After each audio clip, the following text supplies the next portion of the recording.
My time in Greece was filled with many delicious meals, time with family, long strolls in the sunshine, and a genuine opportunity to slow down and reflect on life. And while I brought my camera with full intentions of filming everything, the truth was I only took my camera out once, and the thought of sitting down and talking to a lens while I was on vacation just seemed like the absolute last thing that I would want to do. So instead, I thought I'd take you through my trip to Greece via the clips that I got on my phone, and as promised, talk a little bit about how I prioritize my physical, mental, and emotional health while traveling, because contrary to popular belief, your health does not just magically take care of itself when you step onto European soil. I'm sure we've all heard the facts that Europeans tend to be healthier because they eat more locally sourced, slowly prepared, and unprocessed foods. They tend to eat in social settings, they live in more walkable cities, and tend to live a slower paced life. And while that may be true, that doesn't really help me when I have just flown across the ocean. I'm now dealing with a 7-hour jet lag. I'm eating out with family most of the time, and who is a very routine oriented person who is now completely out of my routine. Last year, I went to Paris with my boyfriend, and this was one of the first long trips that I had ever taken. And about halfway through the trip, I really started to struggle with both my physical and mental health. I'd completely abandoned all of the principles that I knew made me feel good physically. I wasn't eating anywhere near enough fiber or vegetables. And although I was getting lots of steps in, I wasn't doing any intentional workouts, and my journal had sat in the bottom of my suitcase, and I had done none of my mindfulness practices. This resulted in me not really being able to enjoy the second half of my vacation, and although my boyfriend could eat and do whatever he wanted on vacation, that just wasn't the case for me. Now I've struck a really healthy balance with allowing myself to indulge in food and relaxation during vacation while also prioritizing fiber and protein and micronutrients in my meals, while making sure that I'm getting lots of steps in, but also moving my body in a more vigorous way at least a few times on the trip, while keeping a consistent sleep schedule that would support my circadian rhythm. And then lastly, prioritizing my mental health. So I wanted to take you through 5 of my top tips, things that I really focus on while traveling.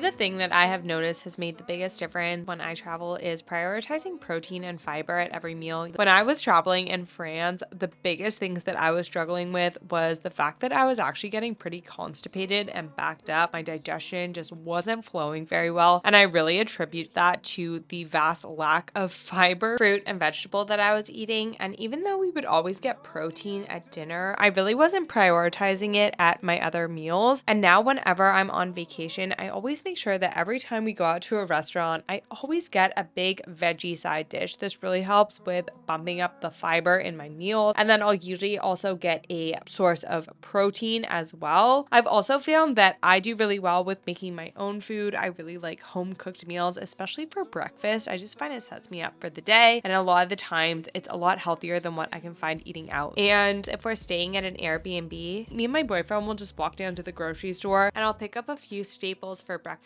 Usually I'll get some whole grain sourdough bread, avocado, eggs, Greek yogurt, and lots of fruit. Then I can really have yogurt bowls or a big scramble with avocado, just a high protein, high fiber breakfast that I know will set me up and give me lots of energy for the day. One of the days, one of our lovely Airbnb hosts dropped off a fresh spanakopita, which is one of my favorite Greek pastries. Of course, I had a few pieces with my breakfast, but I knew that that alone wasn't really going to be enough to fill me up, so I just had it on the side of my yogurt bowl. The other thing was paying attention to my own hunger cues. One thing that I learned with traveling with my boyfriend is that a lot of the times he can have a big breakfast and be okay until dinner. For me, I always like to have 3 square meals. That's just what I always feel my best doing. So I've learned to just kind of listen to myself. There were a few days where I just left my boyfriend at the hotel and went and took myself to lunch because I knew that I was hungry for a meal and that I wanted something to eat, and and that if I just had a bunch of snacks and then went to dinner, I wouldn't really have the best experience. In conclusion, just making sure that you're getting lots of protein and fiber at every meal, that you're eating enough throughout the day. I think a lot of us will just graze or snack while we're on vacation, and then we get to dinner, we're starving because we haven't eaten all day, and we tend to overeat and not feel that good. And of course, I still let myself indulge in whatever I want. If there's something that I see on the menu, I will definitely try it, but I know that the vast majority of my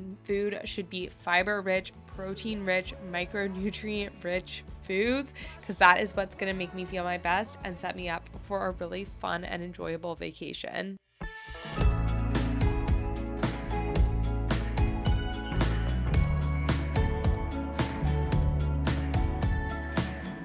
Exercise and movement is something I always prioritize because it is so important for your mental health, physical health, energy levels, and sleep. And it's something that I really try and make sure that I'm prioritizing while I'm on vacation. When I'm at home, I try and get at least 10,000 steps per day. And when I'm on vacation, I try and take advantage of the fact that I have a lot more free time. And I usually get about 15 to 20,000 steps per day. When we were staying in Mykonos, we were about a 30-minute walk away from the main town, and while the rest of the family would often Uber into the town, me and my boyfriend tried to walk every time. The only time we didn't was when we were going out to dinner and I was wearing heels because the walk down was just going to be too difficult. Gave us a good 30 minutes of walking in the fresh air every day. Plus we got to see these cute donkeys and cows along the walk. And while we were in Santorini, we also did a 7-mile hike, which I don't think that I realized how long the hike was until we got about halfway. But overall, I was super proud of myself for finishing the hike. And even though it was the first full day of the trip and I was still adjusting to the time difference, that was probably one of the best nights of sleep I had. And I attribute that largely to the amount of movement that I got that day. In addition to getting in lots of walking, I do try and sneak in a few workouts and stretching sessions. I really find that these help boost my mood, they help with sleep, they help with energy levels, they help with digestion. Sometimes when I'm on vacation, if we're staying in a hotel and it has a hotel gym, I'll use that. Here, my boyfriend ended up finding a local gym, but I was really enjoying the weather and I wanted to spend as much time outside, so I ended up just doing at-home workouts around the pool. Overall, I just think that exercise is so important when you're traveling, and I really like to take advantage of the extra time that I have. Rather than taking a cab or taking public transit somewhere, I really prefer to walk. It not only allows you to get more steps in, but a lot of the times you'll end up seeing cool things that you would have missed if you had taken other transportation.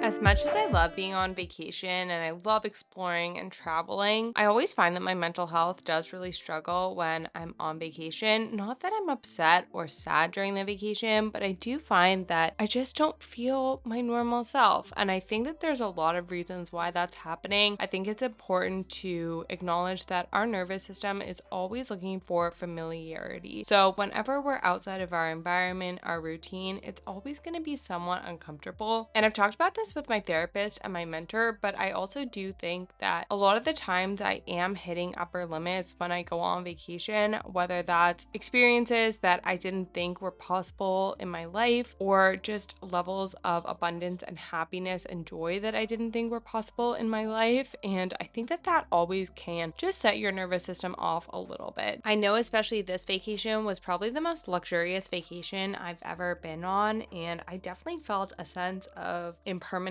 and scarcity mindset when it came to the actual vacation. I also think another reason why I do struggle with my mental health when I travel is because a lot of the times I'm not doing those mindfulness practices that really help keep me grounded and keep my mental health in check. For me, sitting with a cup of coffee, doing some meditation, journaling, and just reflection in the morning is one of the best things that I can do for my mental health. So that's definitely something I prioritize prioritize this time around. I also really like to take advantage of the time and the space that I have on vacation, because I really think that whenever you're in a new environment, and obviously you don't need to fly across the world to do this, but whenever you're in a new environment, it does change the way that you think. It allows you to have different thoughts. So I always like to take advantage of that. And as much as I did try and stay off of social media, I definitely went on Instagram more than I would like to admit. And one thing that I did notice was that even though I was in the middle of an amazing vacation, an amazing place surrounded by amazing people, I was still having a little bit of FOMO. And I think that Instagram has a weird way of messing with our brains. It simultaneously shows us people who are curled up on their couch at home, people having a blast at the cottage, people wandering through Europe, and people having amazing adventures in tropical locations. Seeing all of those at once is just so overwhelming to our nervous system. So I really find that limiting my time on social media, practicing gratitude, just makes a huge difference in my mental health. One other thing that I will say is I did notice walking around, barely anyone was wearing headphones. And one thing that I really take for granted on vacation is being able to slow down and just enjoy the small moments in life. Hanging up your laundry, wandering around, exploring, all of those things are just so much better when you take the time to be present.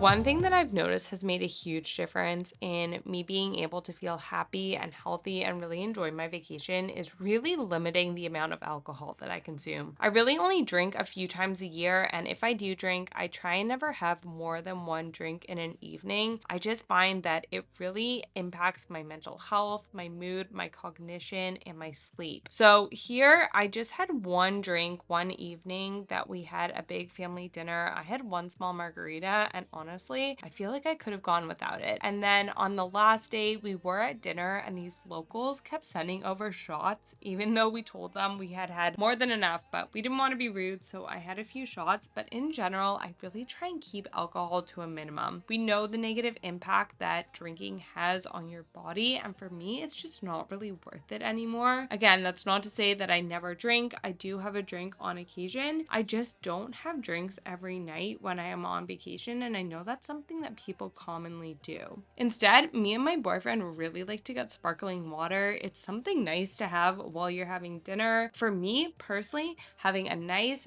big dinner, having a glass of sparkling water, and then having a nice walk after is just more of an ideal night than staying up late and having some wine or other drinks. Plus, this way you wake up the next day feeling so much more refreshed and energized, and you can do all the exploring that you want to.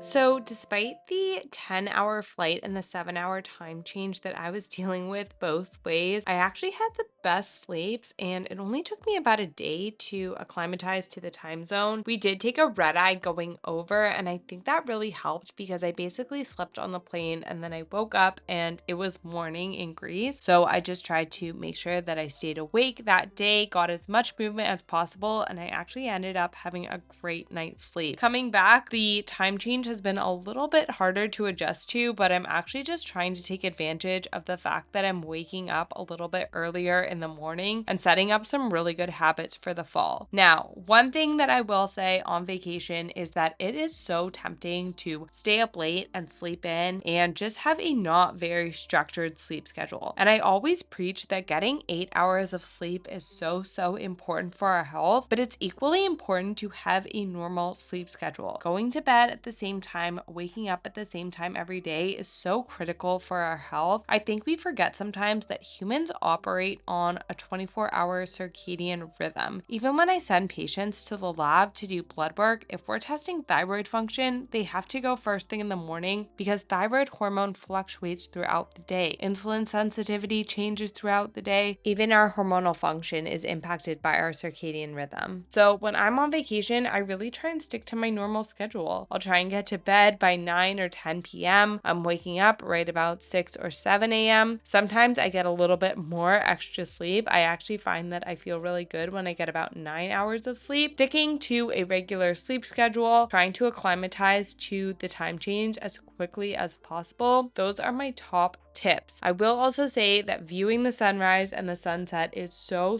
powerful for helping to support your circadian rhythm. Those changes in light really help to signal the brain that it is either time to wake up or go to sleep. And getting bright light exposure first thing in the morning really helps to set our circadian rhythm. And then really making sure that we're avoiding bright lights and screens before bed is so important as well. That does bring us to the end of the video. As always, I hope that you guys enjoyed the content, that you got value out of it. Hopefully you got some tips that you can apply to your own life and your next travels so that wherever you're jetting off to in the world, you can fully enjoy your vacation. You can feel good and energized and come back from your vacation feeling happy and healthy. I also want to say that as much as I love sharing all the clips from my vacations and I love sharing the pictures on my Instagram, it's so important to remember that there is so much going on behind the scenes when it comes to social media. No one's life is perfect, and we are all just in this human experience doing our best, trying to take care of ourselves. With that being said, sending so much love and support, always here to help you on your health journey, and I will see you guys in the next video. Bye!